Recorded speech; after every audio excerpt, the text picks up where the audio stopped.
Estamos com 12. Márcio, são ao todo 20 e quantos? Então, hoje, por enquanto, os que tinham entrado eram 16. Tem 16 na sala agora. Uhum. Lembrando que a gente sempre manteve nossos temas aqui presos à análise técnica. E quando a gente começa a justificadamente abordar temas que são legais ou são corporativos, a gente começa a fugir da linha técnica. Não que o tema não seja pertinente, mas se não der uma trava, isso não acaba.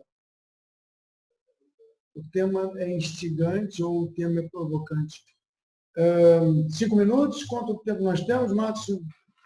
Já temos 16 participantes com 2 minutos e meio.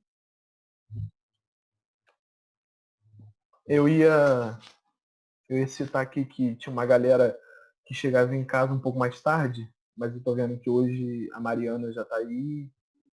Tem o Wagner, que também sempre entra assim, um pouquinho depois do primeiro bloco, já tá aí. Tem uma galera que entra depois, acho que tá entrando antes. Márcio, é porque eu trabalho em obra. Aí sexta-feira a gente sai às 4, então eu consegui entrar um pouco mais cedo hoje. Marcos, tá sem áudio. Você não pode trabalhar em obra se não houver máscara para todos os profissionais, álcool gel e tiver uma distância social e desinfetar os tijolos com álcool 70 graus antes de começar. 70? Antes de começar o trabalho. Bom, já temos 16, já podemos. Já temos 16 criaturas. E eu ia pedir para vocês depois, no final, todo mundo habilitar a câmera para eu tirar um print screen.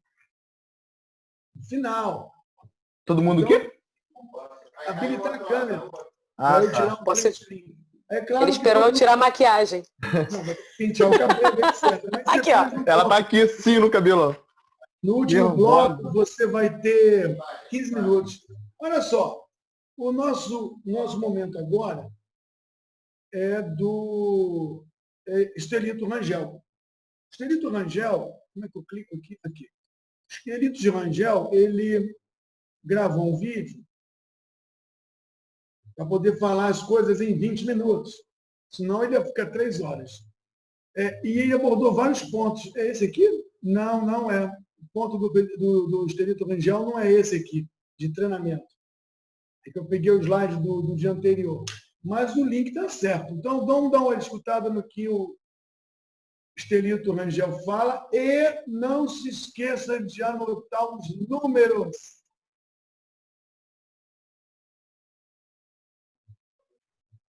Nenhum número antes do vídeo, não? Não. Cadê o vídeo? Tá aí na tela, só não tá com som.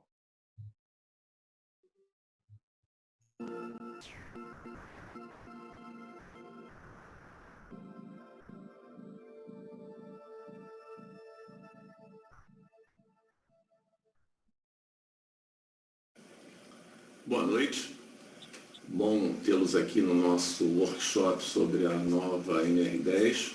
O texto está sendo proposto, né, nessa reunião tripartite. E nós vamos comentar os tópicos dessa nova proposta com relação aos assuntos que envolvem áreas classificadas. Então, áreas classificadas são denominadas aquelas regiões com possibilidade de ocorrência de uma atmosfera explosiva. Se for uma atmosfera de gases, quando uma determinada liberação de um gás inflamável atingir uma determinada concentração, ela poderá vir a ter uma característica tal que, se aproximando uma fonte de ignição, toda essa massa gasosa vai se inflamar. Então, essa concentração mínima, a partir desta possibilidade, chama-se limite inferior de inflamabilidade ou limite inferior de explosividade.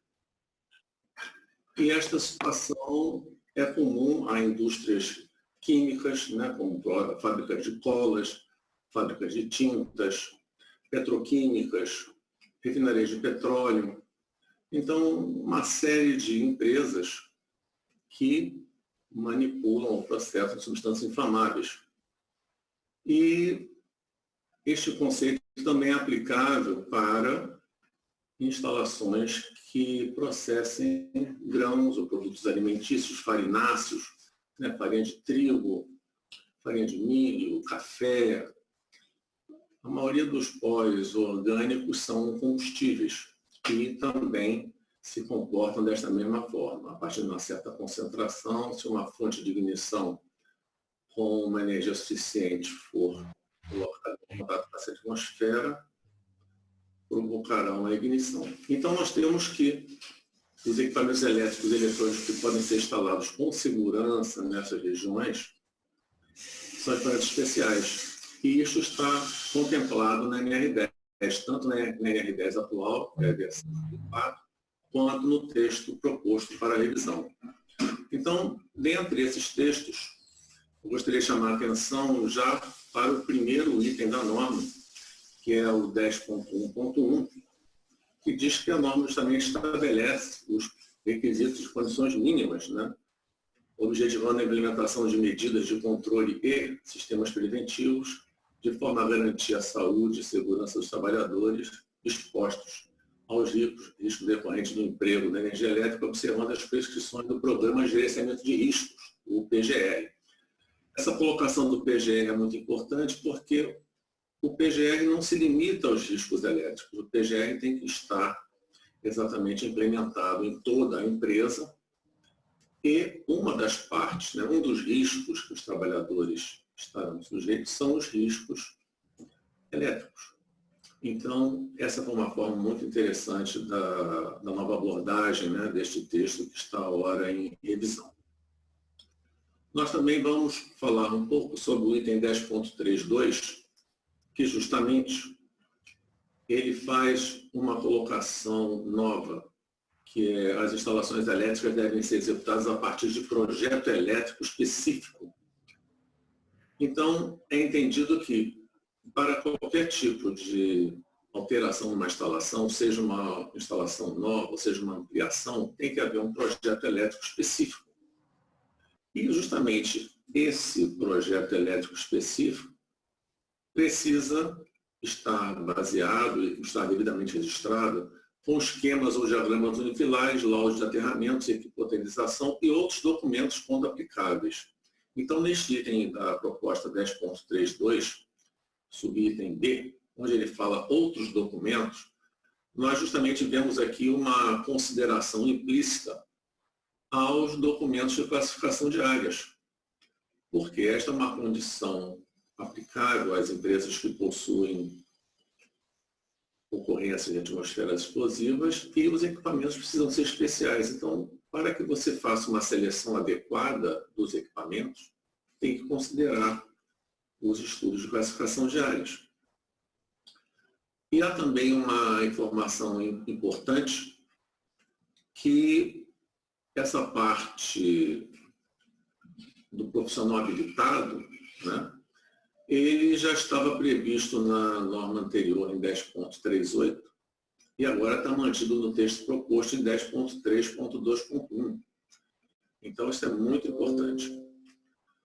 Outro item também que pode ser aplicável às instalações e áreas classificadas está no item 10.3.3, onde diz que a abrangência das medidas de prevenção depende das características das exposições e da necessidade de controle das instalações elétricas. Essa é justamente um alerta importante, porque para a aplicação das medidas de controle em áreas classificadas, é necessário você ter essas informações para que possa repassar aos trabalhadores. Outro item também na versão proposta que trata de áreas classificadas é o 10.5.3, em que eu prevê que a organização deve adotar medidas de proteção coletiva contra explosão, conforme as normas técnicas oficiais estabelecidas pelos órgãos competentes, e somente no caso de ausência ou omissão destas, nas normas internacionais cabíveis. Nessa parte de norma internacional, é importante destacar que normas internacionais são aquelas elaboradas com a participação de representantes dos países. Esse é o caso das normas IEC e normas ISO. Agora, normas que são elaboradas a partir de contribuição de seus membros, por exemplo, NFPA, API, ASME, estas são consideradas normas estrangeiras, elas não são normas internacionais, embora possam ser internacionalmente conhecidas. Então, quando aqui na norma, inclusive na edição atual, 2004, da NR10, fala em normas internacionais, nós estamos exatamente referenciando as normas IEC e as normas ISO. Eu gostaria de falar um pouco com relação ao item 10.531 desse texto proposto, que ele fala na prevenção das possíveis fontes de ignição. Então, isso é muito importante, que uma possível fonte de ignição pode tanto ocorrer numa situação de manutenção da instalação, em que você tem a previsão de entrada numa área classificada de algum equipamento que produza calor, ou tem algum tipo de chama aberta. Então, procedimentos devem ser adotados para que seja resguardada, né, a segurança do trabalhador. Dentre as possíveis fontes de ignição, ele também faz outra ênfase, né, conforme normas técnicas oficiais estabelecidas e, na ausência ou omissão dessas, nas normas internacionais. Esse ponto de normas internacionais é um ponto um tanto questionável, porque isto obriga, né, que o profissional responsável tenha a norma internacional em mãos. E tenha também uma informação que a norma nacional seja omissa ou incompleta em relação a algum ponto. Isso é muito difícil. E, neste caso, por exemplo, quando você trata com empresas estrangeiras, muitas vezes a empresa estrangeira tem uma outra norma de referência, que é a norma de seu país de origem.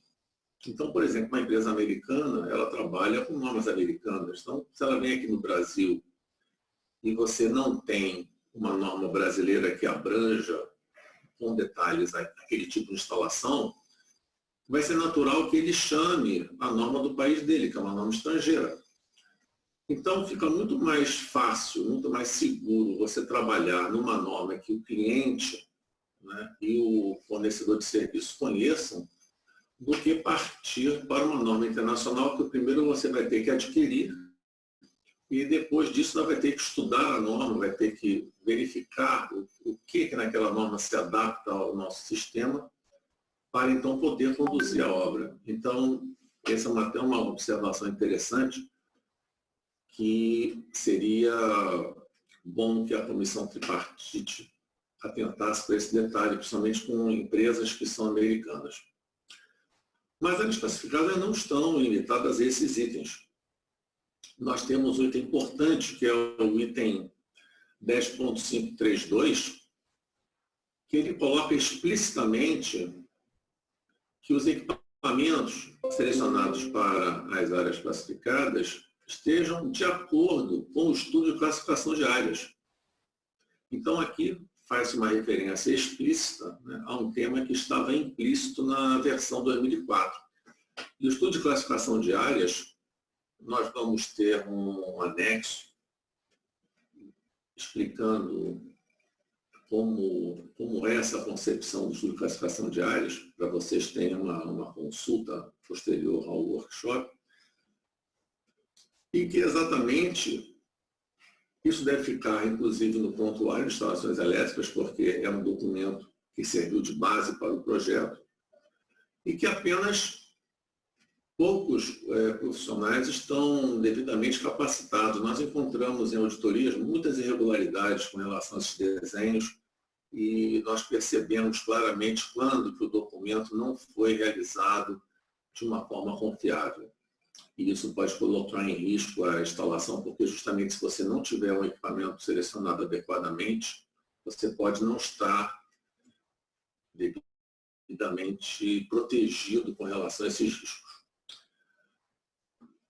O 10.5.3.3 manteve, né, a disposição anterior, que era em 10.9.5, que serviço em área classificada somente poderá ser realizado mediante ordem de serviço e procedimento específico ao trabalhador autorizado. Então, essa é uma ênfase importante. Por quê? Porque o risco de área classificada é o risco da formação da atmosfera explosiva e se eu colocar uma fonte de ignição, poderá haver uma explosão. Então, esse ponto é importante, foi mantido na versão que está agora em proposta. E o 10.5.3.4 explicitou o cuidado com a eletricidade estática. Porque eletricidade estática, se ensejar uma carga tal que libere uma centelha numa atmosfera explosiva, poderá gerar a explosão. Então, esse item na 10.5.3.4 foi muito interessante. Outro item também é o 10.6.9, onde ele fala que deve ser adotada uma sinalização adequada de segurança, conforme a NR26, e que atenda ao subitem C, que é restrições e impedimentos de acesso. Então, a sinalização para áreas classificadas precisa exatamente esclarecer que restrições são essas. E isso está no anexo também do nosso livro, que trata como fazer uma placa de sinalização para áreas classificadas, onde as informações básicas de segurança estejam contempladas. Basicamente, é você descrever qual é a zona, grupo de gás e a classe de temperatura de equipamentos que podem estar autorizados a entrar naquela área de forma segura. Além, claro, dos procedimentos que estão citados no outro item da norma. Também temos uma observação importante, que é o item 10.6.11 dessa nova proposta, que é o trabalhador deverá interromper atividades quando verificar situação ou condição de risco não prevista. Então, o texto foi alterado um pouco em relação ao 10.14.1 da edição anterior, em que falava de riscos graves e iminentes para a sua segurança ou saúde. Então, houve uma condição em que, se for observada uma condição de risco não prevista, o trabalhador deverá interromper as atividades, diferente como estava na edição anterior. E justamente uma condição de risco não prevista em área classificada é a liberação de um gás inflamável. Eu gostaria de falar, então, com relação a essas mudanças, dar uma ênfase também na seção 10.14.6, que fala da inspeção das instalações elétricas e tem um relatório atualizado. Se você está no texto um relatório atualizado, significa que você precisa ter inspeções periódicas. E isso é muito importante em áreas classificadas, porque ao longo do tempo, equipamentos vão sendo trocados, vão sendo abertos para fazer manutenção e não conformidades podem estar sendo introduzidas nessas ações. Então, a exigência de um relatório atualizado prevê inspeções regulares, periódicas. E gostaria de encerrar, então, com a abordagem no anexo 3, que é o treinamento, em que no texto anterior estava riscos adicionais, que seriam área classificada, e esses riscos era com relação à conscientização do trabalhador para a situação específica para serviço na área classificada, e nós notamos que algumas empresas estavam considerando esse item, como se fosse a capacitação técnica do trabalhador. Então, isso não é verdade. E este novo texto, agora no anexo 3, no 5.p, Ele fala que exatamente são as medidas de proteção coletiva em áreas classificadas. Então, fica mais claro que esse treinamento de 40 horas de segurança e eletricidade é para fornecer a conscientização para a segurança. Ele não é o de capacitação técnica. Capacitação técnica também será exigido para atender o item de capacitação do trabalhador. Bom, então são esses itens que eu gostaria de comentar com vocês. Espero que vocês tenham um workshop muito bom e vamos para os debates, então. Obrigado.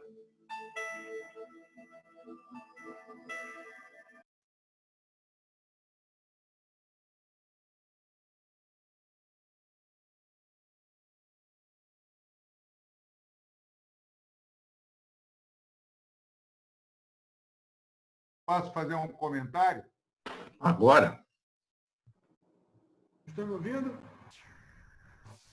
Mal. Sim, eu estou ouvindo. Então vamos lá, rapidinho. A Joyce falou que não houve comentário.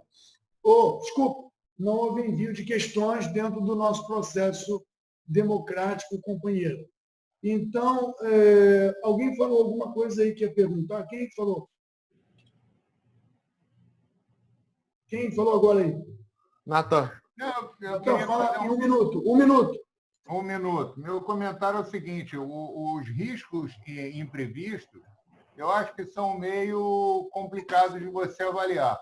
Porque, na realidade, se o engenheiro, se a pessoa responsável, ela agora é responsável por participar do projeto, se não fazer, tomar atitudes, e os projetos têm que ser específicos para aquela instalação, então não tem imprevisibilidade de risco. Porque se tiver, é porque você foi incompetente. Então, se você planejou e se você programou tudo para fazer daquele jeito, então acabou. A coisa tem que sair daquele jeito ou você, né, rasga a tua capacitação. Ok, Natan, antes que o Estelito está se preparando aí para responder o que você falou, responder que eu digo é comentar sobre o que você falou, e não tendo nenhuma pergunta específica aqui, eu queria só chamar a atenção de duas coisas. Uma vez, sobre a área classificada, né? Uma vez pediram para fazer um apoio no moinho que faz farinha, aqui no Rio de Janeiro. E aí o assunto era, vieram aqui, não encontraram prontuário, pediram para nós fazermos em uma semana. Eu fui lá e disse, olha, em uma semana não dá nem para visitar o moinho. Mas a Secretaria do Trabalho sabe o que faz, só está esperando você ir lá pedir 6 meses e eles vão te dar. Mas quando eu visitei o moinho com o responsável, eu entrei num lugar muito maneiro, como o Estelito falou, fumaça de grão. Cara, era muita névoa de grão, farinha. Aquelas que a pizza bota fogo quando você vai na pizzaria. E a instalação elétrica era toda aparente. Mas quando eu digo aparente, é aparente com fio desencarpado, preso na parede, assim. Era uma coisa pronta para pegar fogo. E a segunda e última coisa, antes de Estelito entrar, é que eu fui na FICAP e comentei. Existem testes em Raipot. E agora a nova proposta mostra proximidade de áreas de ensaios. Era um ambiente diferente, prontuário diferente, procedimentos diferentes, EPIs diferentes. E nessa mesma fábrica de cabos tinha um posto de combustível e tinha área classificada. Então, faz sentido a multidisciplinaridade, faz sentido chamar aqueles que têm experiência nisso aí.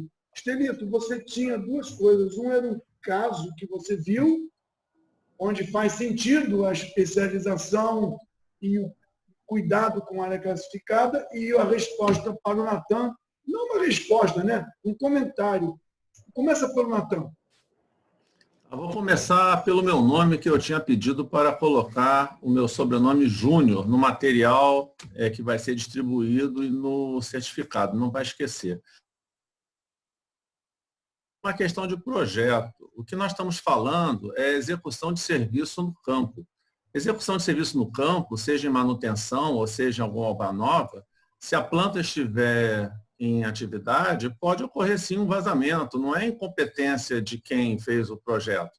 Aí, no caso, tem que saber, quem der a permissão de trabalho tem que considerar que pode haver, sim, se a planta não for desativada, a planta estiver em operação, pode haver, sim, um vazamento de produto inflamável na região e ali tem que ter tomado, então, as providências relativas à segurança do serviço, que pode ter serviço de solda, pode ser serviço de lixadeira.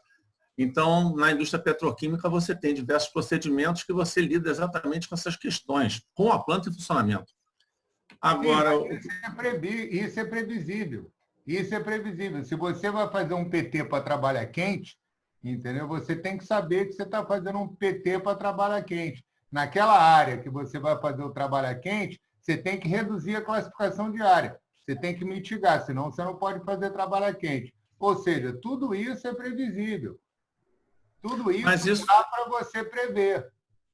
Não, mas isso daí, quem tem que prever é quem for dar a liberação do serviço.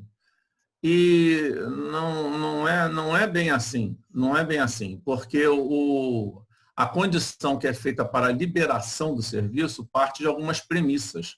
Se a planta está em operação, você pode incorrer sim. Você pode incorrer. Um exemplo que eu vou dar para você é que nós tivemos um serviço uma vez numa petroquímica e que o pessoal estava em cima de um andaime trazendo uma pintura num tanque, num vaso. E havia uma canaleta, né? Canaleta de drenagem de água pluvial. Só que num outro tanque, na outra região, vazou. Eles passou do nível, vazou, foi pela canaleta, né? E ali, quando chegou embaixo dos andaimes, eles estavam fazendo serviço também de lixadeira, fagulhas entraram na canaleta e pegou fogo e jogou fogo em cima dos caras que estão em cima do andaime. Então, essa é uma condição realmente imprevista, né? E que tem que exatamente tomar as providências nesse caso. Quando a planta é muito grande, você pode ter essas questões sim. É uma questão, não é de projeto, é uma questão de liberação de serviço e uma planta com multissistemas pode ter realmente situações imprevistas. Não, eu até entendo o teu ponto de vista. Agora, eu só quero te dizer o seguinte, eu trabalho na área petroquímica. Eu sou fornecedor da área de segmento para área classificada. Eu tenho certificação IEX para área classificada pelo Instituto Ineres na França. Tá? E esse exemplo que você deu, por exemplo, de uma certa maneira, ele tinha que ter sido mitigado, porque quando o vazamento ocorreu na outra ponta, ele deveria de ter sido identificado, alarmado, sirenizado, e todas as operações teriam que ter sido abortadas instantaneamente. Entendeu? A coisa só aconteceu porque há uma progressão de falhas. Infelizmente, no nosso caso, você tem muita gente sem experiência, e esse aspecto, um outro comentário que eu faço, esse aspecto que às vezes você permite ter várias disciplinas e tal, é fundamental que essas várias disciplinas sejam coletadas com efetiva comprovação de vamos assim dizer, de experiência, porque senão você tem aquilo que você chama de projeto polvo, né? O cara é engenheiro eletricista, ele faz um cursinho de enfermagem, aí ele já cobre a área dele de pessoal, aí ele faz um curso de X não sei aonde por correspondência, já cobre a área classificada, e o cara acha que pode resolver tudo porque ele quer coletar todo o dinheiro, ganhar uma concorrência, fazer o projeto mais barato e a instalação mais vagabunda. Esse é um problema sério, porque eu já peguei várias instalações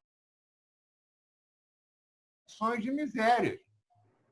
E os caras estão pouco se lixando. Essa é que é a realidade. O empresário está se lixando, ele quer que aquela porcaria funcione e produza. O cara que faz a instalação, ele faz de qualquer jeito, entendeu? O cara que faz a manutenção, ele não quer nem saber, porque ele é um terceirizado, e para ele fazer a manutenção com aquele valor, ele faz manutenção de 300 zilhões de empresas, o cara não tem nem tempo de deslocamento. Então, esse problema é aquilo que eu, inclusive, ontem, quando eu estava conversando lá com o meu grupo, eu estava falando, o maior problema que hoje a gente tem é de terceirização desqualificada. Qualquer um pega um atestadozinho, aí, porra, terceiriza para não sei quem, e aí você vê zilhões de carros andando com uma escadinha na cabeça e uma caixa de ferramenta atrás, carro caindo aos pedaços, entendeu? Fazendo serviço terceirizado da pior qualidade. Sim, Natan, já foi falado aqui que a NR10 é muito abrangente, né? E agora o Estelito, fora outros, abordou um pedaço que é a atmosfera explosiva, e que ele deve estar até meio triste, porque a norma de instalações X não foi citada nominalmente na... Precisa.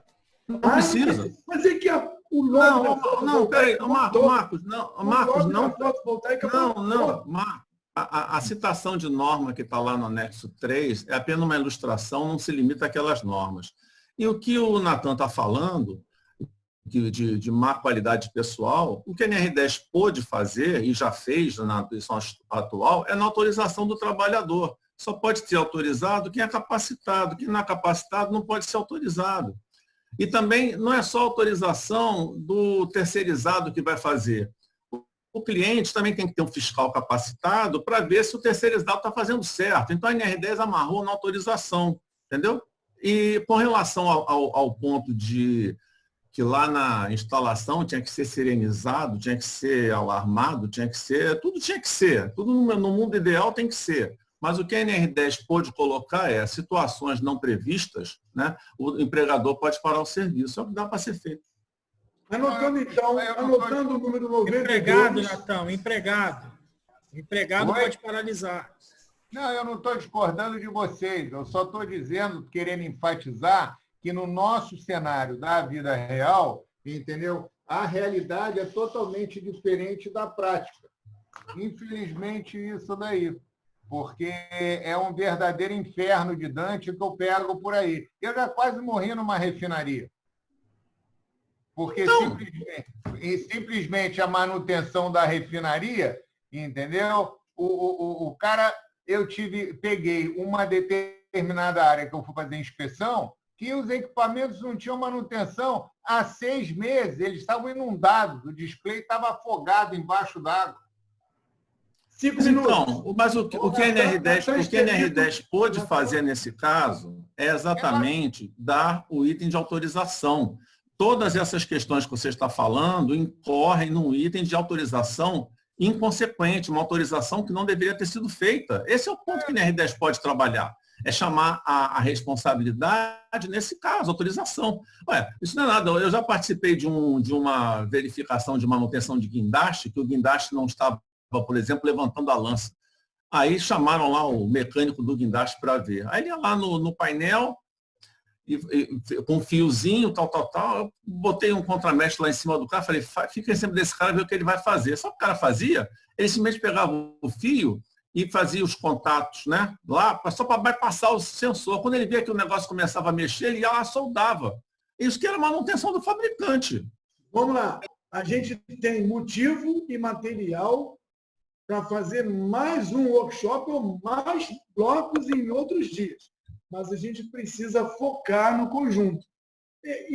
A gente já verificou que na hora que se inscreveram, existiam grupos assim, solar, consultoria, execução, tinham vários grupos. E a ideia era realmente montar grupos nos dias não síncronos. Só que não é muito grupo, é muito assunto. E se a gente não parar de trabalhar, vai ficar o dia inteiro, no caso dos dias de produção de exercício, com muito debate. Mas parece que faltam 4 minutos e o último número foi o número 92.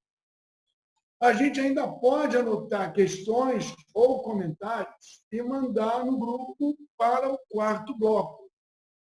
Mas, tirando Natan Estelito, mais alguém que não fez o questionamento ou comentário nos procedimentos democráticos regulares, companheiro, alguém tem mais alguma coisa que gostaria de comentar sobre a NR10 abordando, destacando a parte de instalações outras, que não são as tradicionais, como a explosiva, a atmosfera explosiva?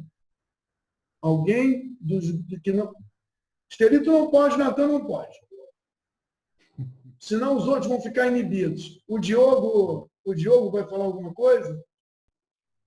Fala aí, Diogo. Não, é só comentando, né? Como comentaram ali a respeito do trabalho, contato direto, né, com cabos energizados sem ser em linha viva, a gente pode observar quando se trata da área de limpeza, manutenção de limpeza de eletrocalhas, de indústrias que não podem parar, né? É um exemplo ali. Eu cheguei um pouco atrasado na aula, não sei se foi colocado algum tipo de exemplo. Então, foi só uma observação que eu fiz com relação a serviço que eu já peguei aqui para poder fazer. Duas coisas. Primeiro, isso aqui não é aula. Se fosse aula, você teria que chamar, sei lá, quem de professor ou tio. Segunda coisa, quando você fala em eletrocalha, o circuito está energizado, mas você não bota a mão no condutor energizado. Fora o Diogo, que acabou de falar, e os dois proibidos de falar, que vão guardar as falas. Fala, Estelito! Não, é o seguinte, é que você está no meu bloco. Eu queria aproveitar e, para não entrar em eletrocalha, falar o seguinte, não é atmosfera explosiva, é atmosfera potencialmente explosiva. Ela não é explosiva, ela poderá ficar explosiva. Então, como ela pode ficar explosiva a qualquer momento, então você usa equipamentos que não vão servir de fonte de ignição caso ela venha a se tornar explosiva. Então é importante esse conceito, porque senão pedem exemplo. Que exemplo de explosão você tem? Não é exemplo de explosão. Nós trabalhamos para exatamente não haver explosões. A gente trabalha antes. A explosão é consequência de uma série de fatores simultâneos que não foram mitigados antes. É esse um minuto, não tem número. E uma coisa importante, eu insisto em norma em vigor. E o Estelito acabou de chamar a atenção de uma coisa, atmosferas potencialmente explosivas. Então, toda vez que eu ou alguém falar atmosfera explosiva, tem que lembrar que não é atmosfera explosiva, é atmosfera potencialmente explosiva. Tem atmosfera explosiva, sim. Divisão...